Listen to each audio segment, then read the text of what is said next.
Diabetes अपने आप में एक बीमारी नहीं है, लेकिन डायबिटीज़ के बढ़ने से या ग्लूकोज शुगर बढ़ने से कई सारे ग्रंथों में या ऑर्गन्स में डैमेज होता है।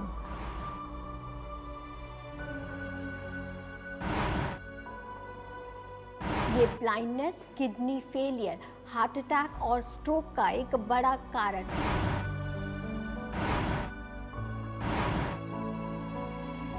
बॉडी का जो ब्रेन है वो रिएक्ट करता है, फिर धीरे धीरे बेहोशी की हालत शुरू होती है, सांस फूलने लगता है, एसिड लेवल्स बढ़ जाते हैं, शरीर में कीटोन्स बढ़ जाते हैं। घाव भरता ही नहीं, महीनों सालों तक नहीं भर पाता, और उसके लिए कई बार सर्जरी, और उससे भी ठीक नहीं हो तो पैर काटने की भी नौबत आ जाती है। धीरे धीरे आप अनकॉन्शियस होने लगेंगे। उस स्टेज पे फिर आप अपने आप को मदद भी नहीं कर पाएंगे, और अनकॉन्शियसनेस फिर बढ़ती ही चली जाएगी, फिर it can be dangerous also.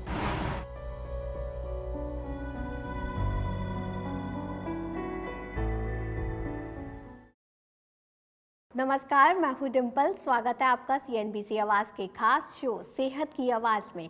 आज हम बात करेंगे उस बीमारी की जो वैसे तो बहुत आम है, लेकिन इसके बारे में बात करना बेहद अहम है, क्योंकि WHO के मुताबिक ये blindness, kidney failure, heart attack और स्ट्रोक का एक बड़ा कारण है। हम बात कर रहे हैं शुगर यानी डायबिटीज़ की, और आज का ये एपिसोड स्पेशल इसलिए है क्योंकि नवंबर का महीना नेशनल डायबिटीज़ मंथ के रूप में मनाया जाता है।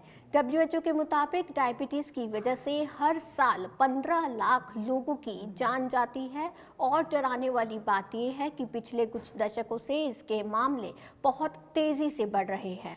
डायबिटीज़ पर डिटेल में बात करने के लिए और आपके हर सवाल का जवाब देने के लिए हमारे साथ मौजूद हैं doctor SV Madhu, director professor, centre for diabetes endocrinology and metabolism, UCMS and GTB hospital.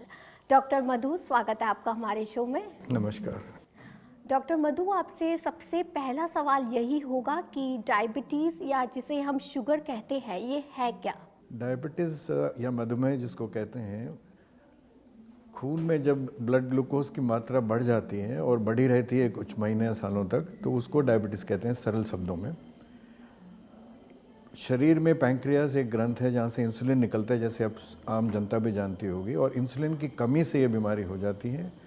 या तो इंसुलिन बनता ही नहीं, या अगर बन रहा हो और इसकी मात्रा सही भी हो तो सही तरीके से वो काम नहीं कर पाता और ग्लूकोज को एनर्जी में तब्दील नहीं कर पाता। तो इस वजह से ब्लड ग्लूकोज बढ़ने लगता है, और जिसको हम डायबिटीज़ कहते हैं। और डायबिटीज़ अपने आप में एक बीमारी नहीं है, लेकिन डायबिटीज़ के बढ़ने से या ग्लूकोज शुगर बढ़ने से कई सारे ग्रंथों में या ऑर्गन्स में डैमेज होता है।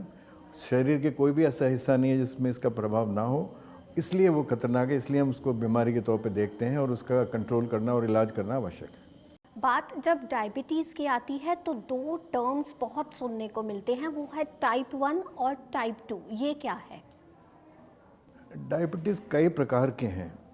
टाइप 1 का टाइप 2 के अलावा भी और हैं, लेकिन हम रिस्ट्रिक्ट करेंगे टाइप 1 और टाइप 2 पे। ये मुख्य टाइप्स हैं या प्रकार हैं डायबिटीज़ के। टाइप 1 डायबिटीज़ हम उसको कहते हैं जिसमें पैंक्रियाज, जैसे मैंने बताया अभी, वहाँ से इंसुलिन बनता ही नहीं। ज़्यादातर ये बच्चों में देखा जाता है या कम उम्र के लोगों में देखा जाता है, बट आजकल मतलब ओल्ड एज में भी पाया जा रहा है। इसमें मेन प्रॉब्लम इंसुलिन का ना बनना है। टाइप 2 जो कि ज़्यादा कॉमन है, जो आपने अपने आंकड़े बताए हैं, वो टाइप 2 से ज़्यादा संबंधित हैं, और जो WHO ने भी जो वार्निंग दिया वो टाइप 2 की बीमारी के बढ़ने के वजह से ही दी है। ये इसमें इंसुलिन शरीर में बनता तो है, लेकिन वो पूरी तरह से एफिशिएंटली काम नहीं कर पाता, और जब काम नहीं कर पाता तो नेट रिजल्ट वही हो जाता है कि ब्लड ग्लूकोज बढ़ने लगता है और बीमारी। तो दो टाइप्स हैं जो प्राइमरी डायबिटीज़ के दो मेन कारण हैं हमारे कंट्री में और सारे विश्व में भी। टाइप 2 ज़्यादा कॉमन है, लगभग 90-95% डायबिटीज़ जो है वो टाइप 2 होती है, और टाइप 1 करीब 5%। मतलब टाइप 1 और टाइप 2 डायबिटीज़ दोनों ही खतरनाक है, किस एक्सटेंट तक?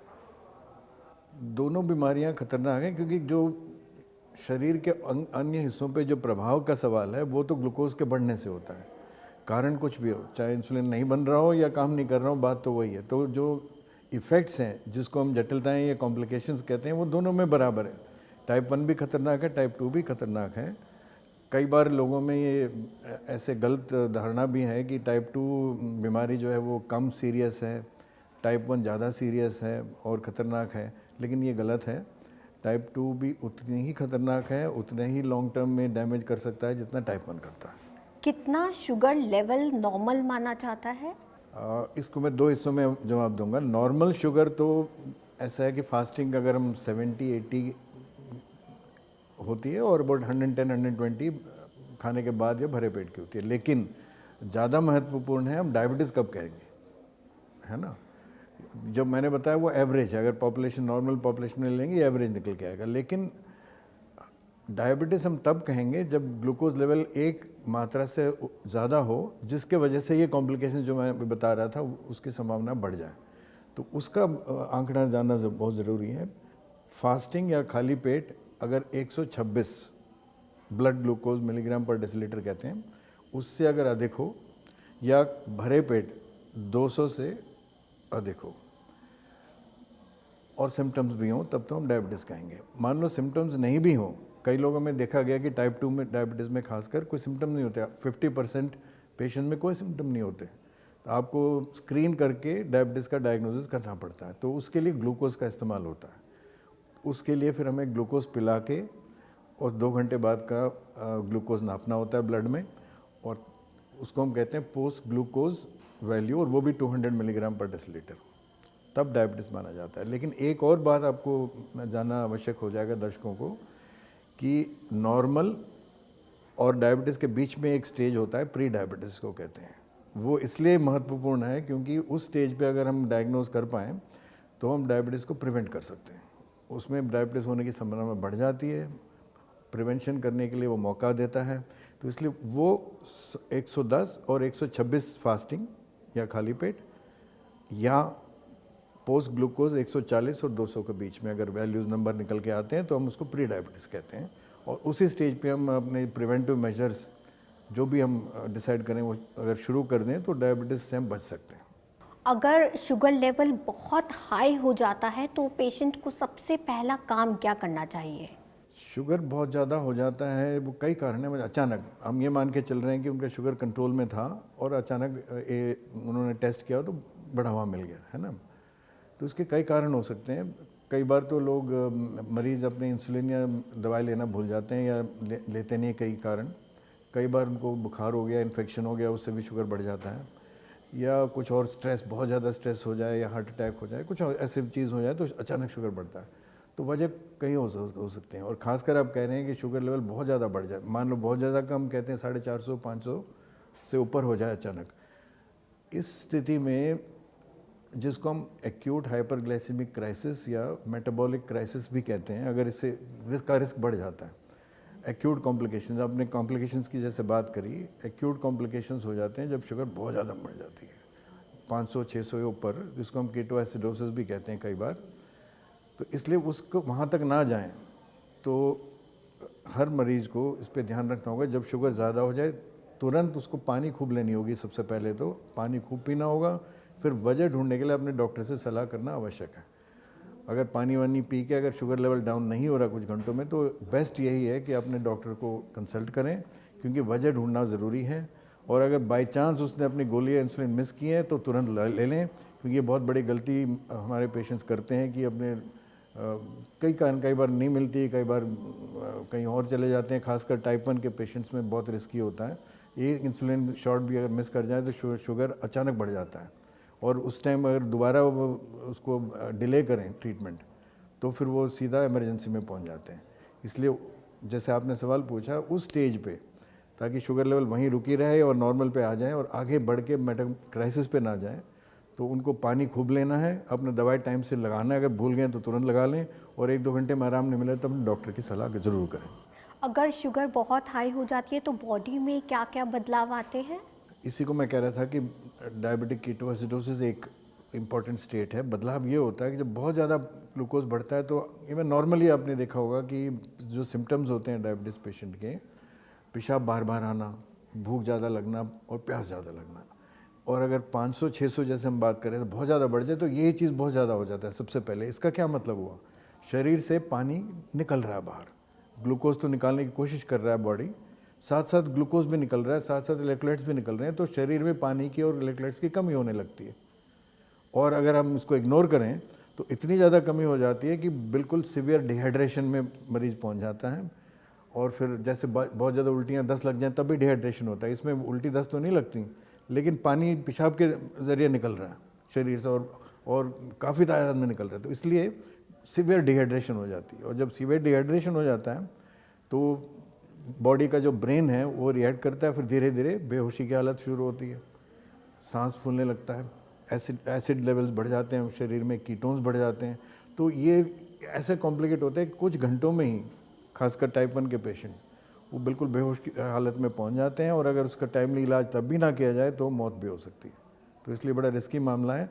इसलिए आपका सवाल बहुत रेलेवेंट है कि जब शुगर 450-500 हो जाए तो आपको तुरंत प्रिकॉशन लेने हैं, और जल्दी से अगर वापस नहीं आ रहे हैं तो आपको डॉक्टर से सलाह करनी है। और अगर टाइप 1 डायबिटिक हैं, अगर आपका कीटोन्स यूरिन में नापने के साधन आपके पास हैं, जो कि कई हॉस्पिटल्स में हम देते भी हैं, तो अपना कीटोन्स ज़रूर देख लें। अगर कीटोन्स हाई हैं तो तुरंत हॉस्पिटल पहुँचें। और अगर शुगर अचानक से लो हो जाए तो बॉडी में क्या कॉम्प्लिकेशंस या बदलाव आते हैं? हाँ, शुगर लो बीमारी की वजह से तो नहीं होती डायबिटीज़ में, लेकिन इसलिए हो जाती है क्योंकि हम डायबिटीज़ कंट्रोल करने के लिए कई सारी दवाएं देते हैं या इंसुलिन देते हैं जो शुगर डाउन करती हैं। नॉर्मल पे तो लाती ही हैं, लेकिन कई सिचुएशन ऐसे होती हैं कि डोज ज़्यादा ले लिया या एक्सरसाइज ज़्यादा कर लिया या खाना नहीं खाया, आपने गोली खा लिया, इंसुलिन लगा लिया, तो शुगर डाउन होने की संभावना हो जाती है। तो इस सिचुएशन में बॉडी अपने आप उसको पहचानने की कोशिश करता है, तो कई वार्निंग सिम्टम्स तो देता है मरीज़ को, जो हम अपने मरीज़ों को सिखाते भी हैं, और यहाँ भी मैं बता देता हूँ। सबसे पहले आपको कंसंट्रेट करना में मुश्किल होगा, काम कर रहे हैं आप कंसंट्रेट नहीं कर पाएंगे, ध्यान आपका नहीं लगेगा काम पे, फिर आपको चक्कर से आएंगे, धुंधला सा दिखाई देने लगेगा, बहुत ज़्यादा भूख लगने लगेगी, हाथ पैर थोड़े कांपने लगेंगे।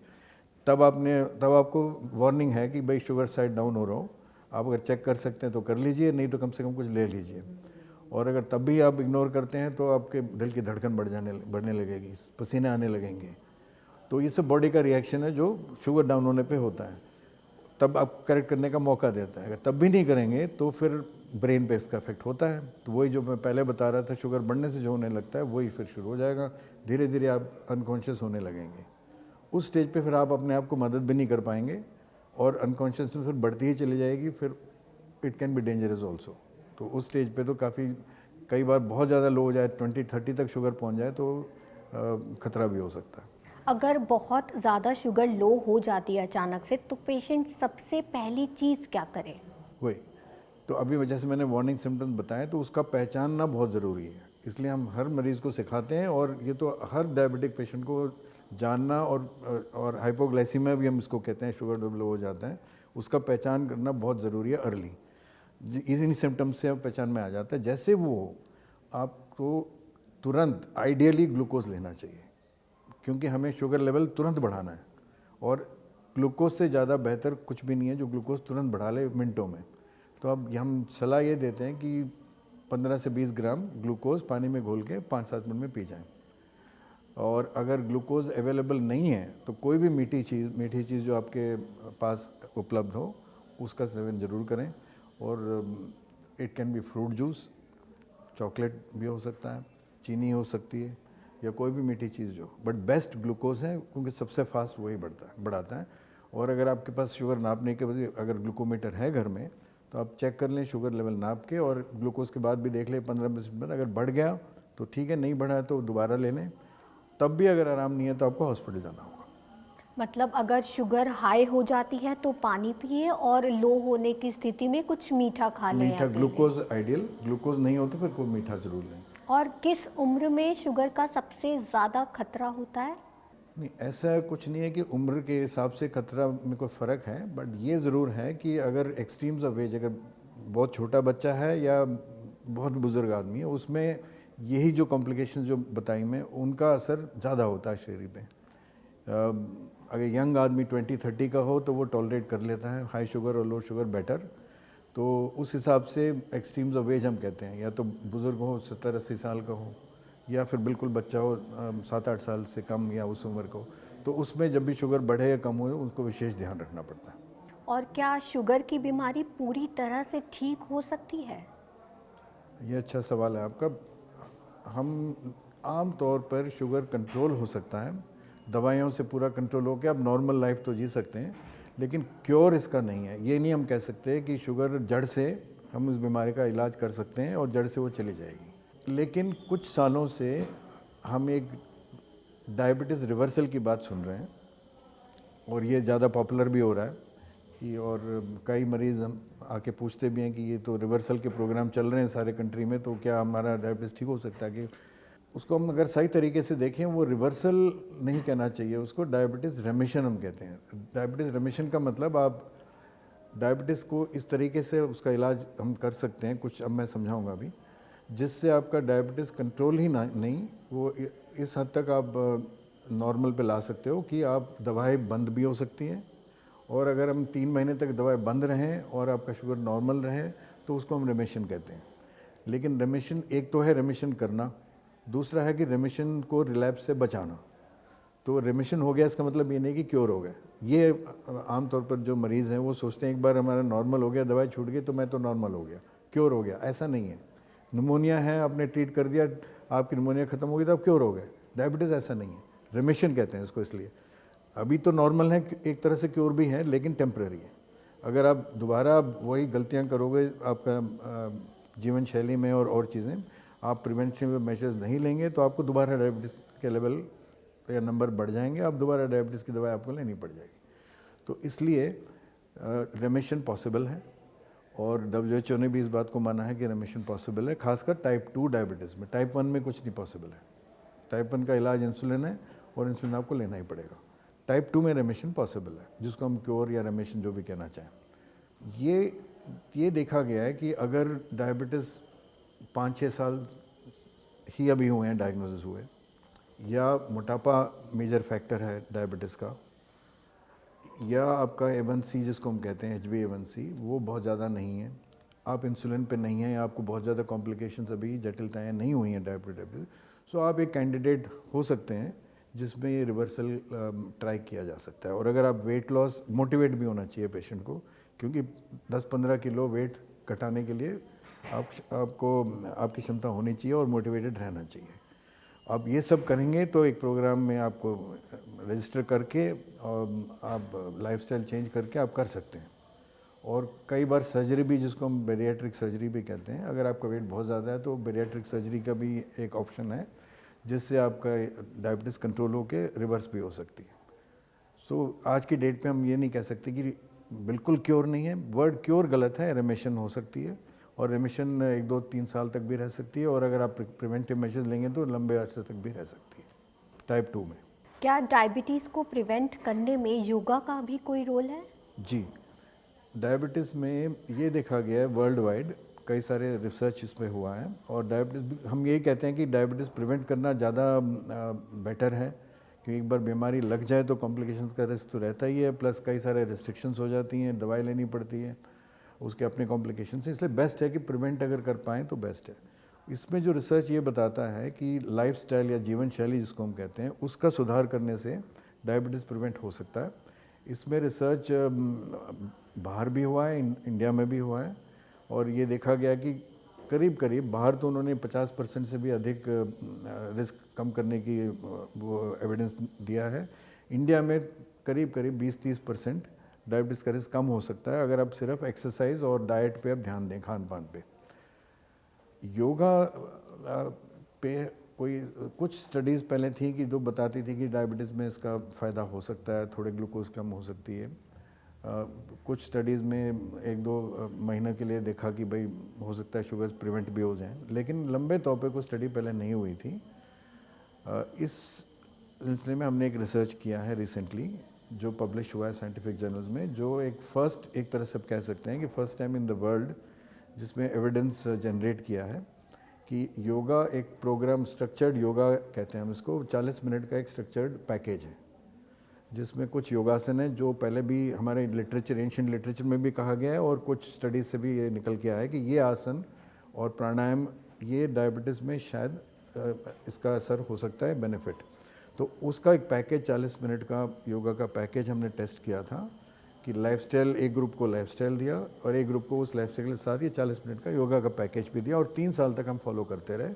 करीब करीब 500 मरीज दोनों ग्रुप्स में थे और जब 3 साल तक फॉलो करके जो प्रॉपर साइंटिफिक तरीके से पावर्ड कहते हैं स्टडी, ये पाया गया कि योगा जिनको हमने दिया उसमें करीब करीब 40% का रिडक्शन हुआ in preventing diabetes. We call, जैसे वैक्सीन से होता है वैसे 40% reduction is a great reduction, जो कि लाइफस्टाइल में उतना नहीं मिला कंपेयर टू लाइफस्टाइल का भी कुछ असर होता है, लेकिन जब आप योगा साथ में जोड़ देते हो तो एडिशनल 40% रिस्क रिडक्शन होता है, which means it is very effective. और yoga definitely can prevent diabetes. अब ये भी रिसेंटली पब्लिश हुआ है और हम इसको अब लेके भी जा रहे हैं सरकार के पास, that they should implement it at national level, ताकि हमारे कंट्री में जो डायबिटीज़ सेकंड ही है वर्ल्ड में, चाइना के बाद सबसे ज़्यादा डायबिटिक्स इंडिया में पाए जाते हैं। तो इसलिए अगर हम इस योगा या इस टाइप का एक प्रोग्राम पॉलिसी लेवल पे हम ले लें तो डायबिटीज़ प्रिवेंशन में बहुत काम आ सकता है। डायबिटीज़ की दवाई डेली लेनी होती है, ये सबको पता है, लेकिन लोगों को बहुत कन्फ्यूजन है। कुछ कहते हैं कि खाना खाने से पहले इसकी दवाई ले और कुछ खाना खाने के बाद डायबिटीज़ की दवाई लेने की सलाह देते हैं। इसमें से सही तरीका क्या है? ये डिपेंड करता है कि आप गोली कौन सी प्रिस्क्राइब हुई है। 2 तरह के ब्रॉड टैबलेट्स पहले होते थे, आजकल कई और भी आ गए हैं।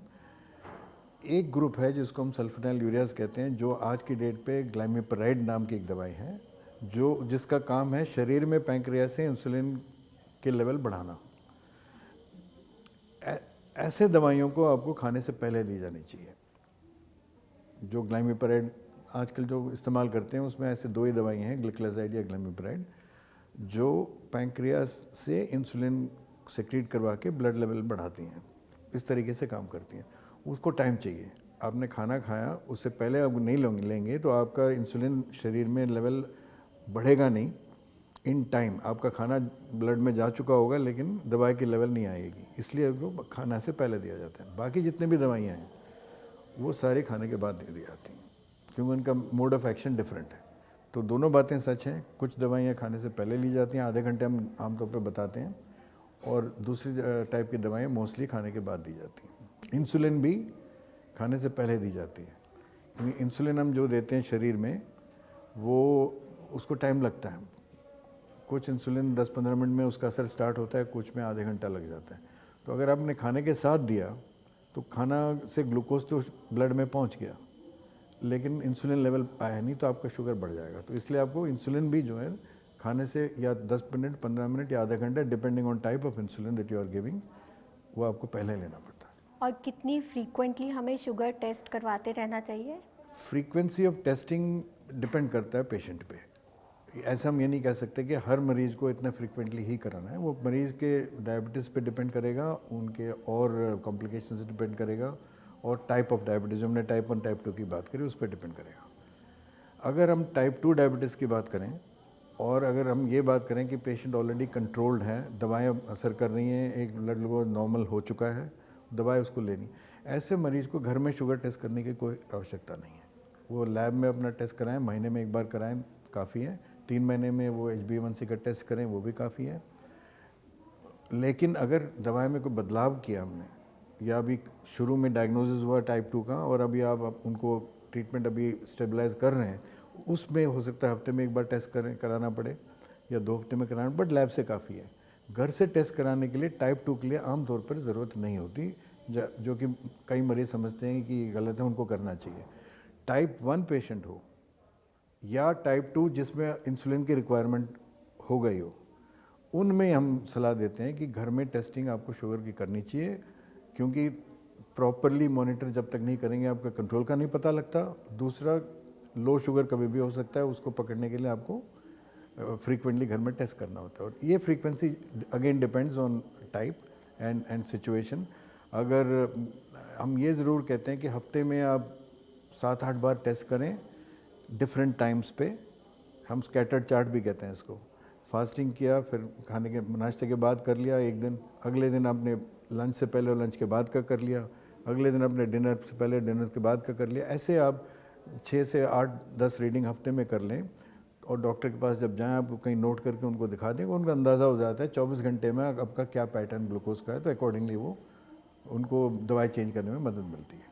और 24 घंटे में हमें कितना मीठा खाना चाहिए? डायबिटीज़ के मरीज़ों को तो हम मीठा अलाउ ही नहीं करते हैं। मीठा बिल्कुल अलाउड नहीं है, बिकॉज जब भी मीठा खाएंगे ग्लूकोज बढ़ेगा। इसका मतलब ये नहीं कि हम लाइफ लॉन्ग उनको कहेंगे कभी भी नहीं खा सकते, कोई पेशेंट इसको फॉलो ही नहीं करेगा एडवाइस को। तो कभी कभी हम अलाउ कर देते हैं, जैसे कुछ भी हो कभी कभी तो ले सकते हैं, लेकिन ऐसे नहीं बोल सकते कि नियमित रूप से आप दिन में इतना आपको मीठा खाना है।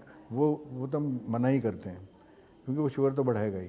लेकिन अपने महीने में 2 हफ्ते में कहीं गए पार्टी में आपने कभी स्वीट खा लिया तो हम उसको अलाउ कर देते हैं, क्योंकि उससे कोई ख़ास नुकसान नहीं होता।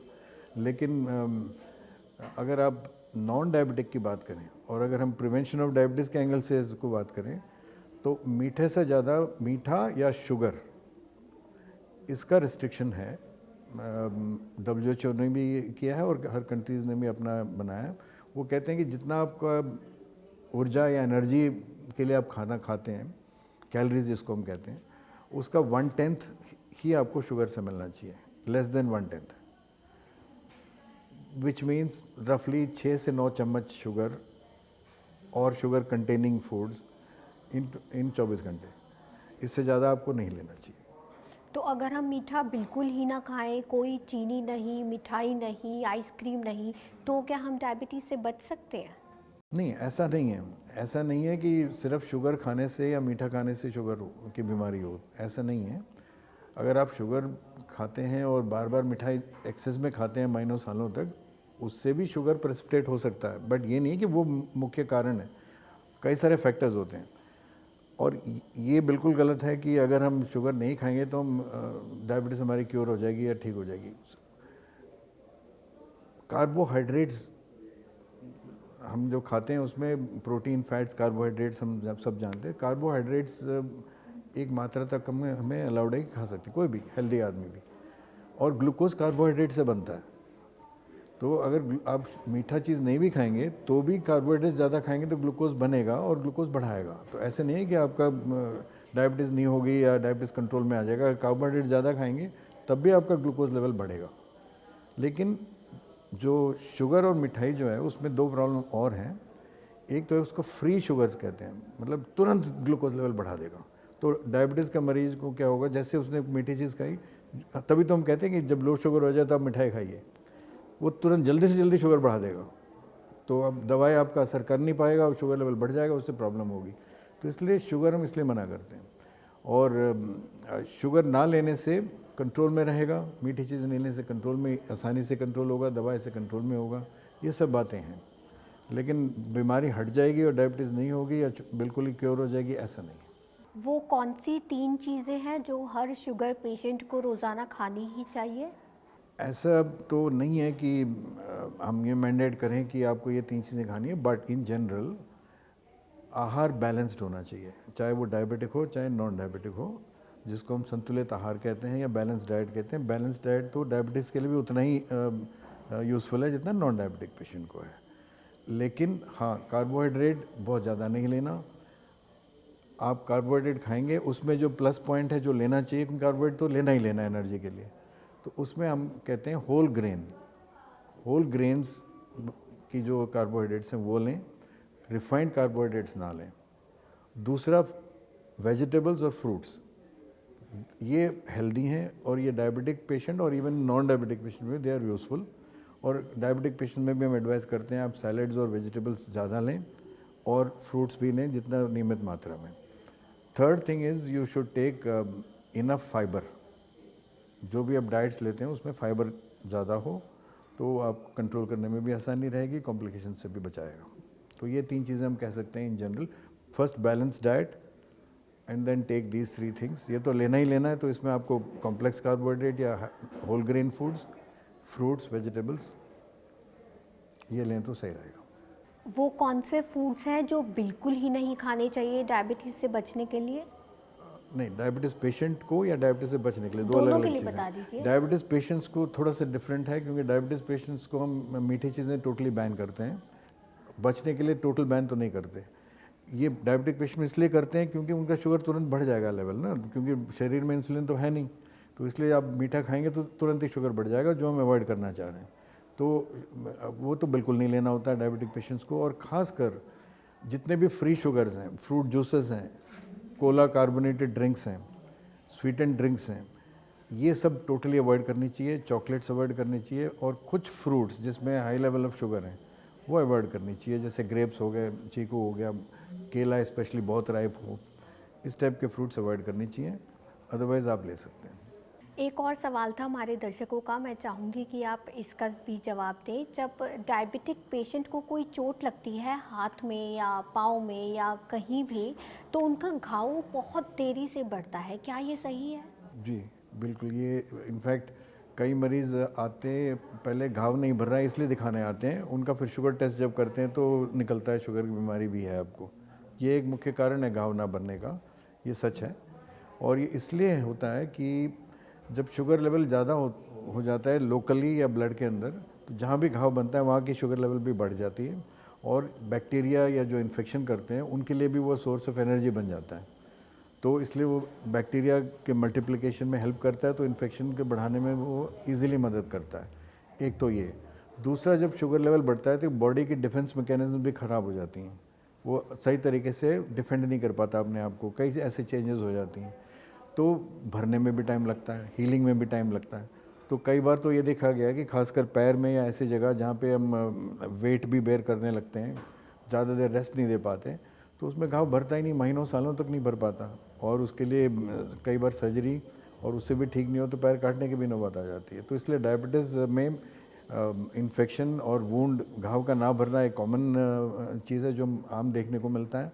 और जब भी कोई घाव हो जाता है डायबिटिक पेशेंट को, तुरंत उसका इलाज तुरंत ही कराना चाहिए और डॉक्टर को तुरंत दिखाना चाहिए, नेगलेक्ट नहीं करना चाहिए। हेरिडिटी का डायबिटीज़ में कितना बड़ा रोल है, क्योंकि कई मामले ऐसे आते हैं जहां फैमिली में किसी को शुगर नहीं और तब भी डायबिटीज़ हो जाती है, और कई मामलों में हेरिडिटी की वजह से ही डायबिटीज़ होती है, तो इसका क्या रोल है? टाइप 2 डायबिटीज़ जो मैंने आपको कहा था, उसमें हेरिडिटी का काफ़ी इम्पोर्टेंट रोल है। टाइप 1 में कम है। टाइप 1 में कई बार होता ही नहीं डायबिटीज़ हेरिडिटी का, और या माइनर रोल है। टाइप 2 में इम्पोर्टेंट रोल है। इसका मतलब ये नहीं है कि अगर पेरेंट में डायबिटीज़ है तो बच्चे को होके ही रहेगा, ऐसे नहीं है, क्योंकि हम जीन एनवायरनमेंट इंटरेक्शन की भी बात करते हैं। मतलब हेरिडिटी का इतना रोल है कि वो रिस्क ऑफ डायबिटीज़ बढ़ाता है चिल्ड्रन में या नेक्स्ट जनरेशन में। लेकिन एक्चुअली डायबिटीज़ होगी या नहीं होगी, ये उस पर डिपेंड करेगा उसके जीवन शैली और लाइफस्टाइल पे। तो उसके हाथ में तब भी एक हैंडल है जिससे प्रिवेंट कर सकता है। तो अगर उसका हेल्दी लाइफस्टाइल है, अगर वो रेगुलर वॉक्स कर रहा है, खान पान पे ध्यान रखता है, एक्सरसाइज करता है, और फैटी फूड्स और हाई रिस्क फूड्स नहीं खाता है, तो हेरिडिटी होने के बावजूद उसको डायबिटीज़ नहीं होगी या डिले होगी।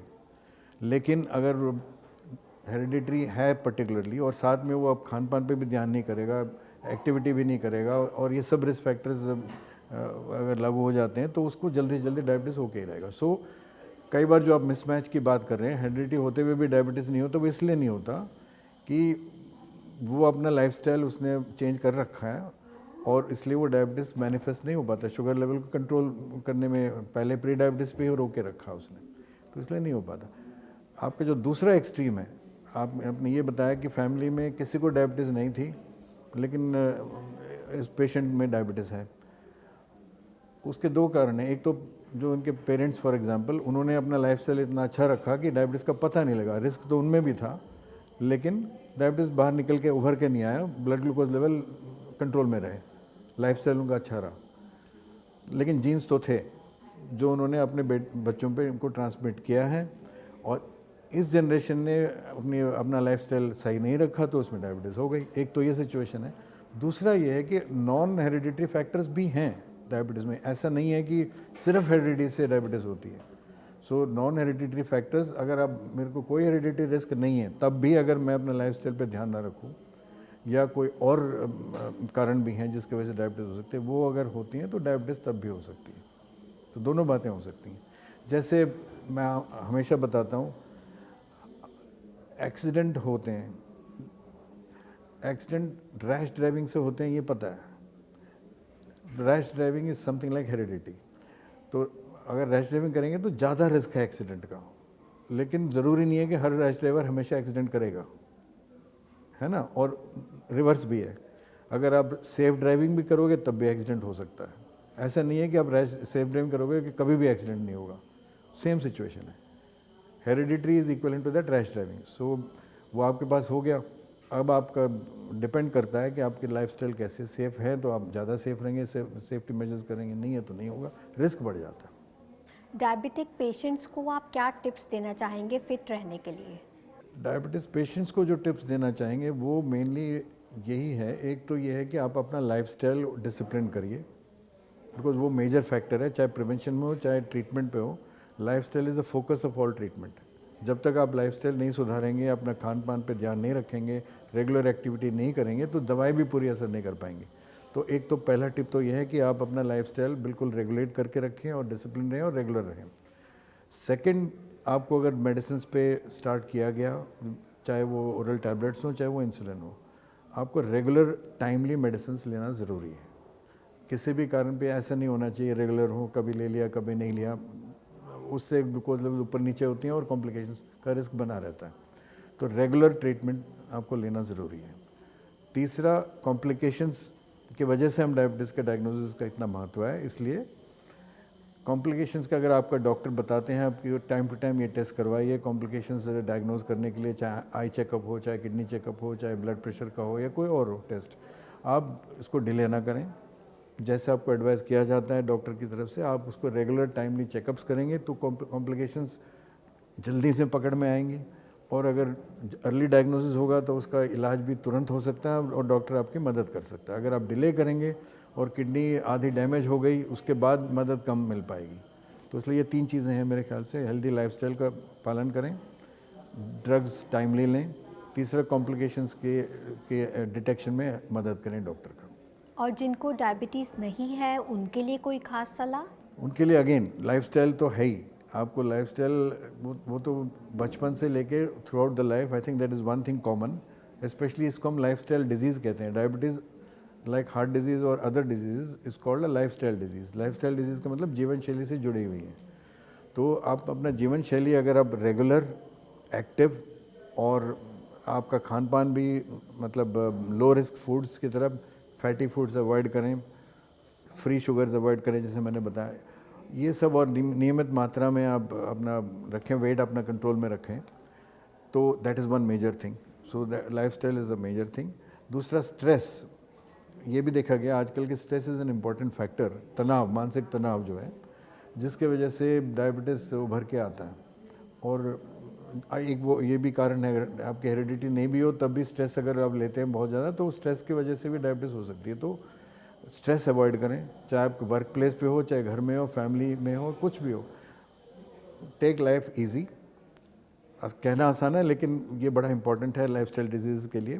स्ट्रेस फ्री रहें, और तीसरा, रेगुलर एक्सरसाइज करते रहें और अलर्ट रहें, तो मेरे ख्याल say that should be enough. And yoga, जैसे बताया, अगर आप एक्सरसाइज के साथ साथ योगा भी कर सकें तो आप ज़रूर अपने प्लान में योगा भी रखें। आधा पौना घंटा का योगा करेंगे, प्राणायाम करेंगे, तो that will not only help relieve stress but also prevent diabetes in the long run, as we have shown. शुक्रिया डॉक्टर मधु, डायबिटीज़ पर डिटेल में बात करने के लिए और हमारे दर्शकों को अवेयर करने के लिए। शुक्रिया, थैंक यू। आपके दर्शकों को मेरा नमस्कार। फिलहाल के लिए इतना ही, हम फिर लौटेंगे सेहत की आवाज़ के नए एपिसोड के साथ। तब तक के लिए रखें अपना ध्यान और इस वीडियो को करें लाइक, शेयर और कमेंट।